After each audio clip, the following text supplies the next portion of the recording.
Salut à tous, donc aujourd'hui on va continuer et je vais vous expliquer donc pour la restauration de ce fameux poste radio.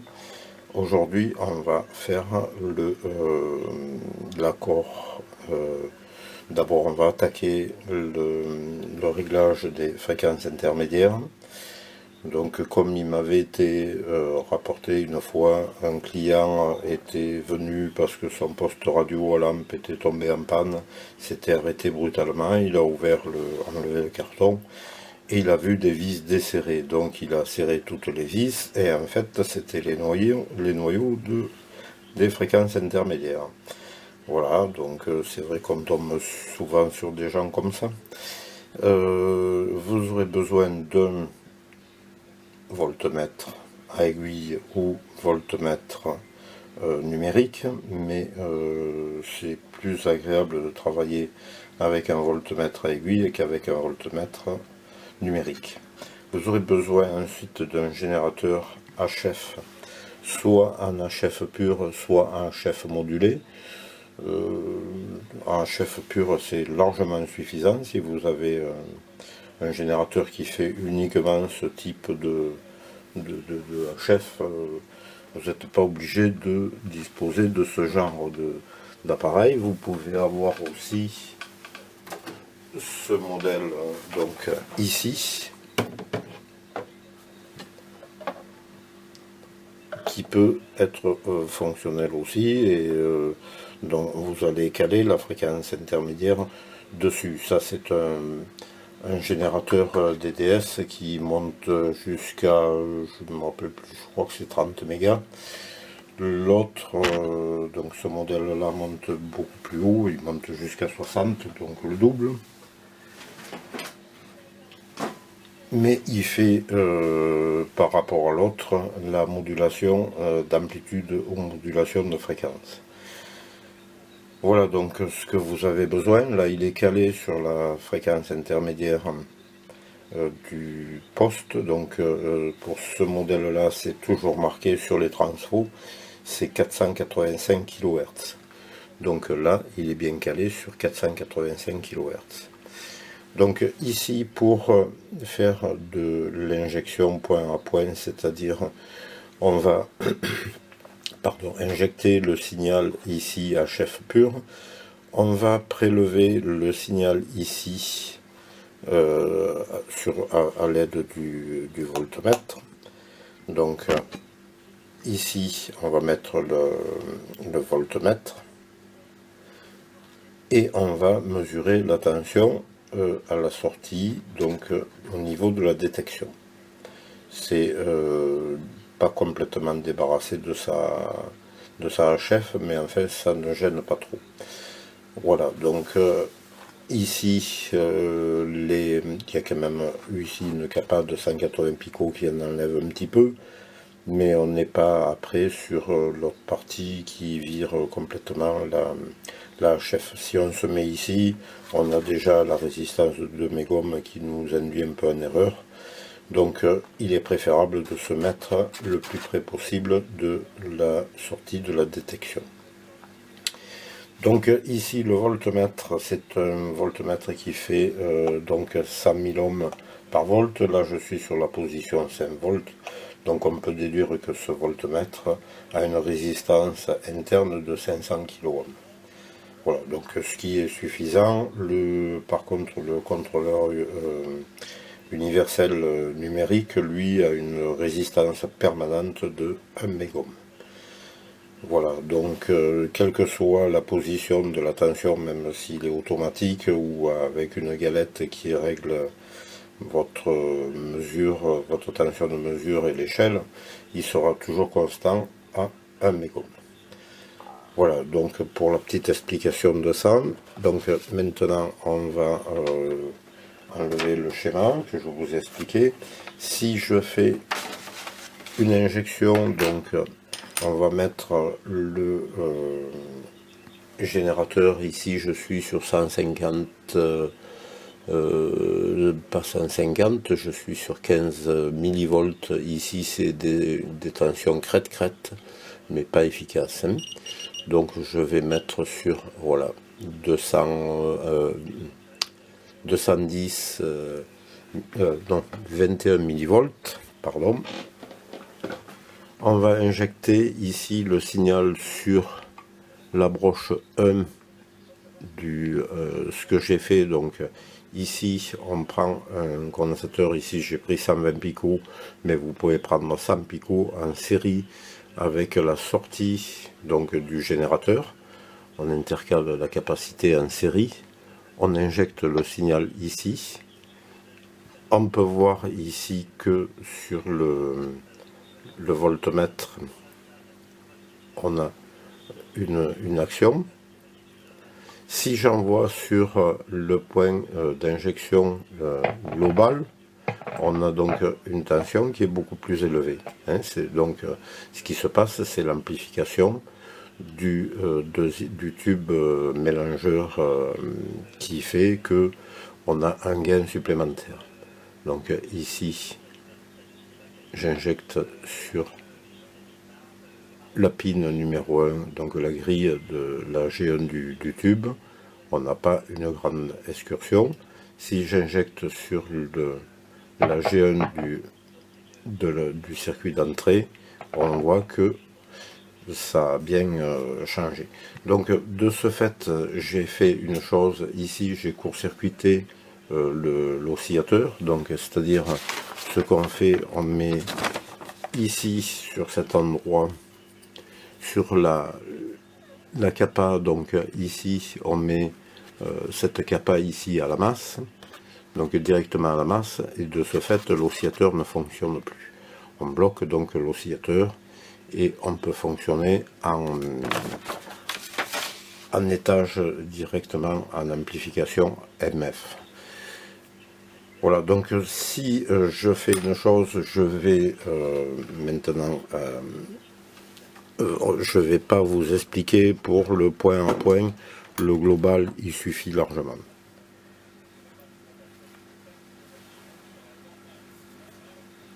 Donc on va injecter le signal sur directement le global. Je vais en injecter mon signal donc sur la grille de l'oscillateur. Je vais faire donc comme avait fait la personne, c'est-à-dire je vais visser tous les noyaux.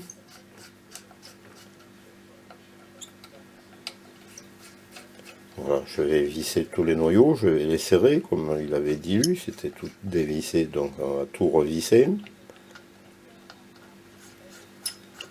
Vous pouvez tomber sur des postes radio qui sont aussi comme ça, hein. Cela n'empêche pas qu'il y ait des gens qui vissent du moment qu'ils ont un tournevis. Donc ce qu'on va faire maintenant, je vais monter la tension ici du générateur.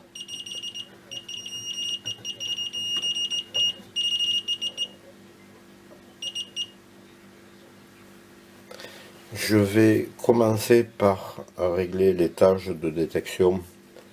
Donc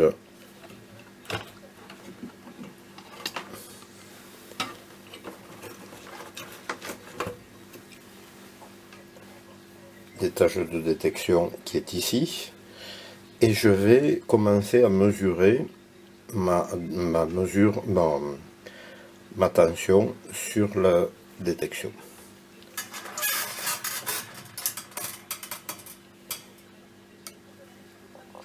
Je desserre donc mon noyau. Donc je ne constate toujours rien, je vais monter plus ma tension.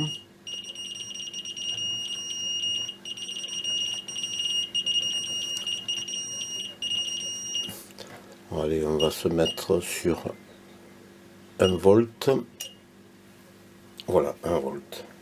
Donc là, on commence à avoir une variation. Je règle mon noyau.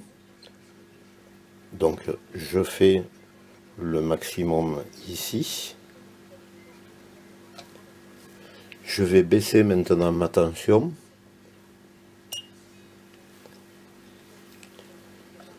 Je règle mon deuxième noyau de mon étage supérieur.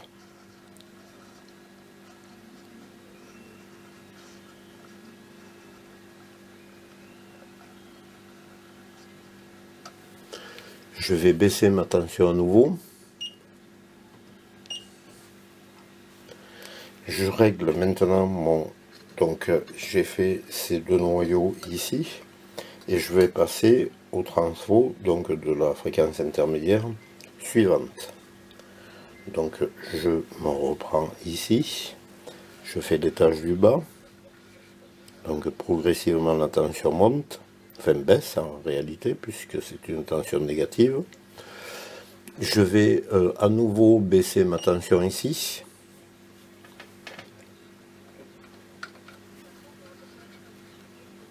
Donc ce que je fais, c'est toujours le maximum en donnant un petit coup de tournevis, un petit coup de tournevis à l'avant, un petit coup de tournevis à l'arrière. Je vais régler le dernier niveau. Là, je vais rebaisser ma tension à nouveau.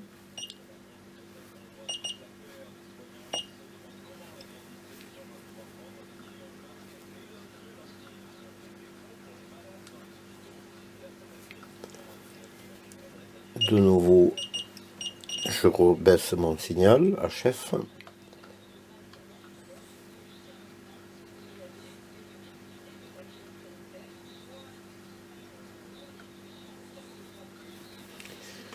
Je vais rebaisser à nouveau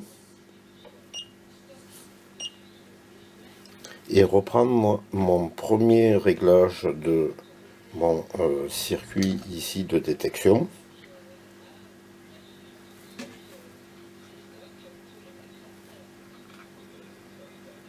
Je gagne toujours un petit peu. Le deuxième étage pour la détection.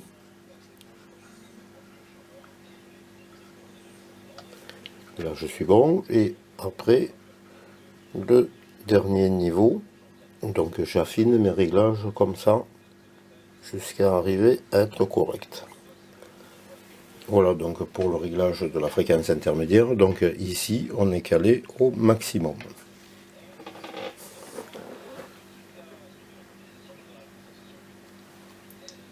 Voilà pour ce niveau-là. Après, on va essayer maintenant de faire ici le calage de l'oscillateur. Pour ce faire, on va mettre le CV en position médiane.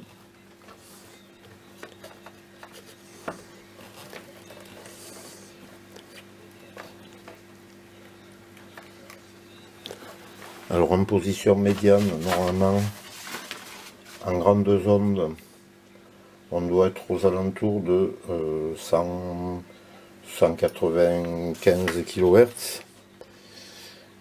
Donc ce que je vais faire maintenant, c'est enlever le court-circuit, mon court-circuit d'oscillateur, mettre mon générateur sur la fréquence de 195 kHz. Donc ici, je vais caler mon gêné sur 195, 185 et 195. Voilà, là je suis sur 195 kHz. Donc je garde toujours mon point d'injection au même endroit. Je vais ici, maintenant à l'aide de, si je... Voilà, ici. Donc je vais régler la bobine oscillateur, donc qui est celle-ci, ou non, celle-ci.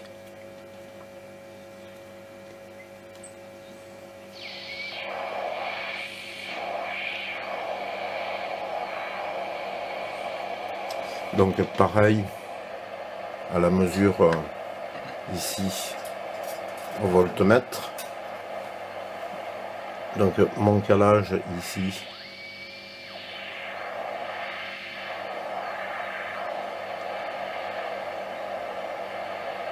je le fais au maximum. Et ensuite je touche, je règle ma bobine d'accord. Donc ma bobine d'accord est ici. Non, ce n'est pas ça. C'est pas grave, hein. On peut se permettre de se tromper.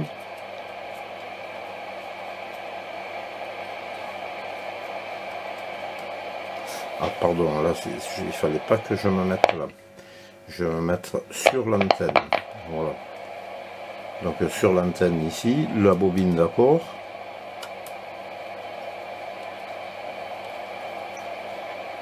Qui n'est pas celle-ci.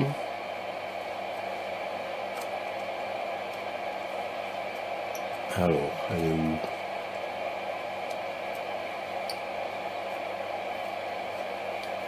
Je ne connais pas ce bloc d'accord, alors donc...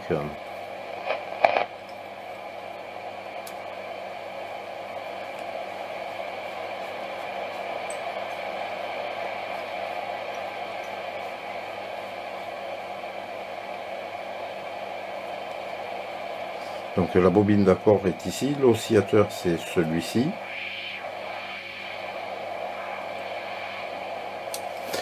Donc on observe ici c'est donc l'accord. Alors ici je vais régler l'oscillateur, je me cale au maximum de mon aiguille.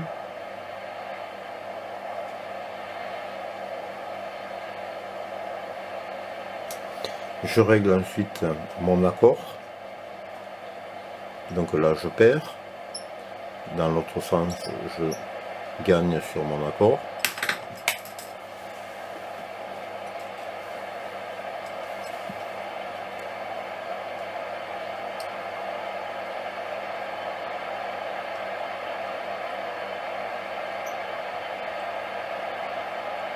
Donc là je suis au maximum d'accord. Si je mets maintenant un signal modulé,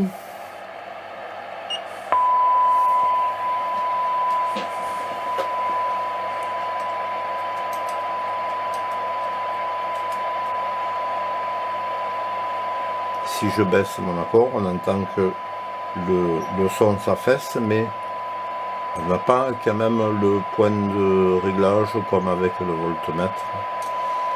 À l'oreille c'est plus difficile que et moins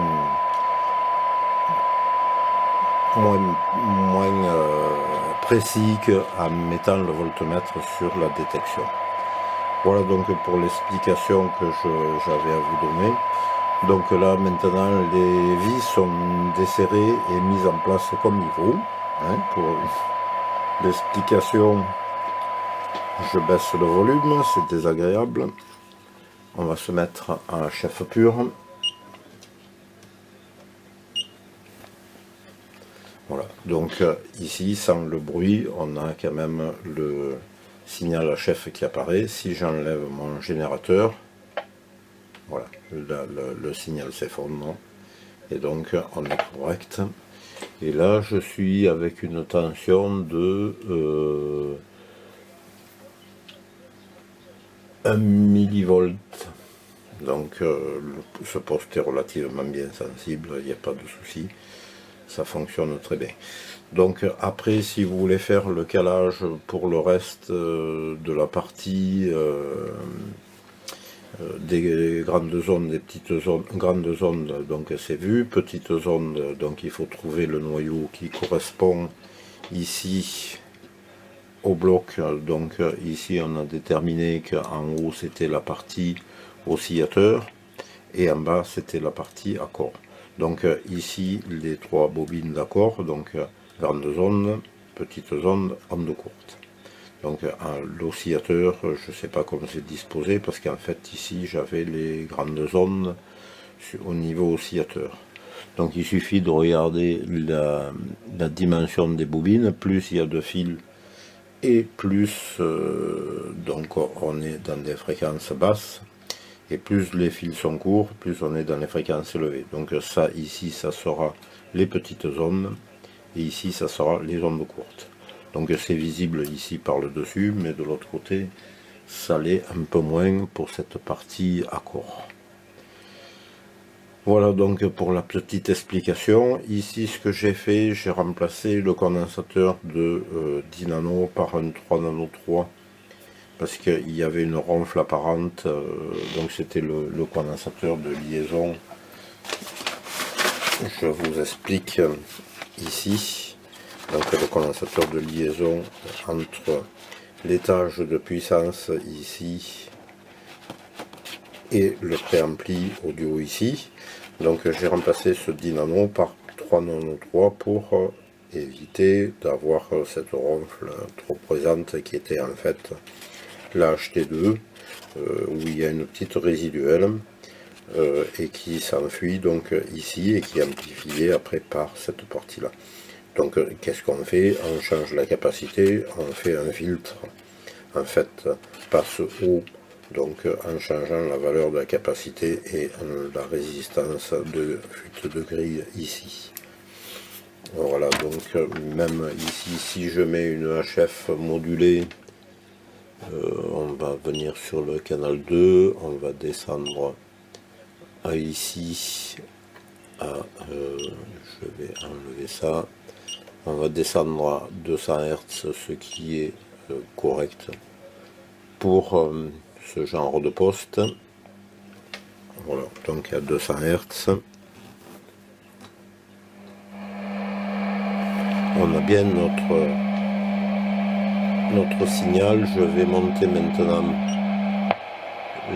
l'amplitude de modulation de la HF, pardon. Alors, moduler.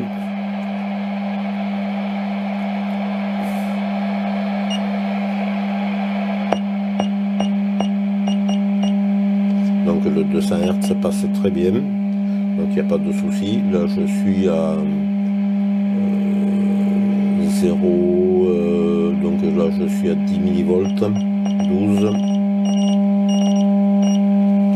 Si je tourne mon CV de mon accord de fréquence,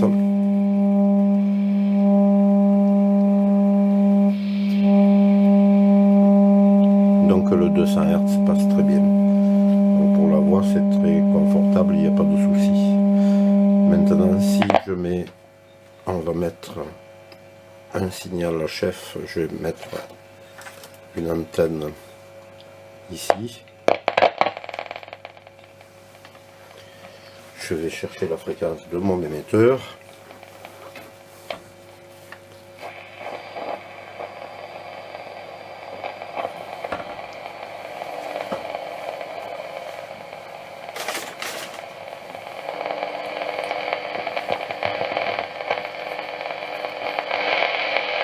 On va allonger un peu l'antenne.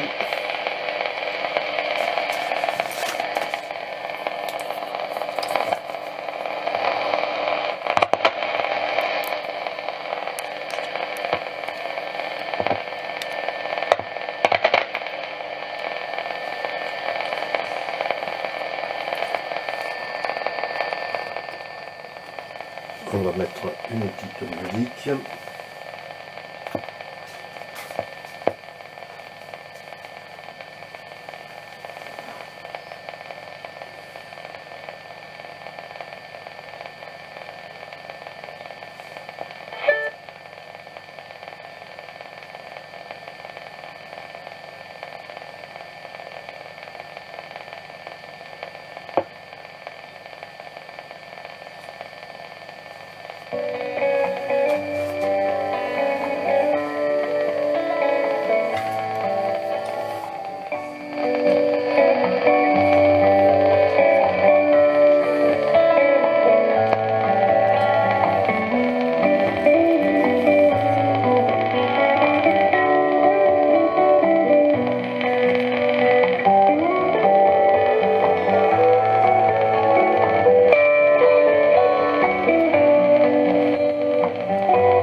Voilà donc pour ce petit intermède musical de mon ami Denis Bécaud.